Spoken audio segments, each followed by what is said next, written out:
Hello, GDL coaches. Welcome to the Commissioner's Home. I'm here to address a few concerns that have been expressed to me here at the beginning of the season. Let's start off with a concern from Coach Markum, Coach Joe Markum. So Coach Markum expressed a concern that the Commissioner does not have good trading practices, only tries to benefit his own team. False. I don't know if you know this, but Coach Kopko is the reigning champion of the GDL. You can see right there, 2013 reigning GDL champion, four-time GDL champion, I may add.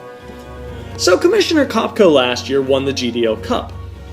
He only made trades that benefited other teams last year. No trade that the Commissioner made benefited his team whatsoever. Now you might say, well, Coach Kopko was just doing that so that he could make his team better for next year. Well, that would only make sense if Coach Kopko was out of it. And obviously he was not out of it, or he would not have won the GDL Cup. So, the first trade that we can look at for proof would be the trade with Coach Marshall. Coach Marshall of the Nate Dicks gave up a second-round pick in this year's draft and Joyke Bell for Adrian Peterson. Now, Adrian Peterson had a great year. He's a first-round pick this year. What did Joyke Bell do last year? Well, he was dropped from the Commissioner's team after about a week. So you can see, Coach Kopko did not benefit from that trade whatsoever last year. Obviously, only looking out for Coach Marshall and his chances to make the playoffs. Well, you might say, well, you've been friends with Coach Marshall since college, so you're just doing that for a friend. No, that's not true either. Take the example of Coach Ryan from the Sofa Kings. Coach Kopko has only known Coach Ryan from one day when he met him at a draft. Yet, Coach Kopko traded Jordan Cameron, a tight end that was desperately needed by the Sofa Kings, for a fourth-round pick in this year's draft. No players were involved. No players came back to the Commissioner. If the Commissioner was worried about his own team, he would have gotten something in return, but instead, he wanted the Sofa Kings to have a shot at the playoffs. And so, he didn't ask for a player that might be valuable to that team back. He simply took a draft pick and moved on. Finally, the example of the Cox Gobblers with Coach Tom Cox.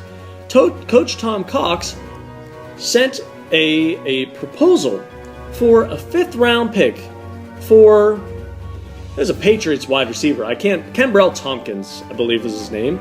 That guy had a great week the week before he was traded. An amazing week. And Coach Kopko selflessly traded him away for nothing but a fifth-round pick. No compensation. Coach Kopko was making a playoff run. Didn't matter. He wanted Coach Tom Cox to have that player. And Coach Tom Cox got the third seed in the playoffs, largely thanks to the Commissioner and his wonderful trade. So you see, Coach Markum, it doesn't make any sense to say that Coach Kopko isn't just looking out for your team. So when Coach Kopko makes a trade proposal to you, consider it carefully.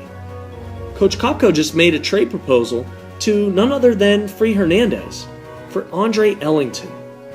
Now you might say, Andre Ellington is hurt. Exactly.